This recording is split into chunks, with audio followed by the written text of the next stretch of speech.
C'est important parce qu'on est très écouté et regardé Tout à fait. en Afrique, sur TV5 et RFI. Il y a un dossier que vous venez d'évoquer incidemment, c'est la question de la guerre en Ituri.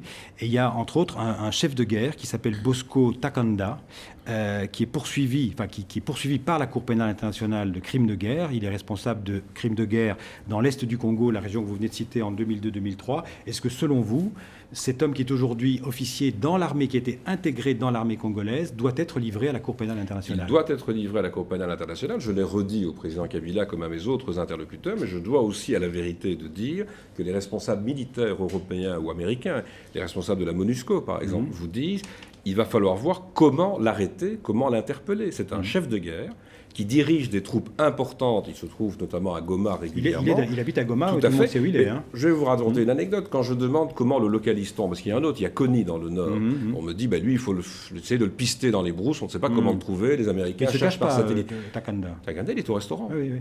Mais le problème, comment faire en sorte d'intervenir dans une ville comme Goma sans ouvrir un conflit sanglant? Il y a une volonté claire de le livrer. Je crois que pour cela, il faudrait la collaboration du Rwanda. Il faut qu'à un moment donné, le président Kagame puisse collaborer à la démarche, et puis que l'on sache comment pacifier la zone une fois que l'intervention aura eu lieu. Ce n'est pas aller arrêter quelqu'un dans une rue d'une ville d'Europe. C'est l'arrêter dans une zone de non-droit où ses propres troupes dominent.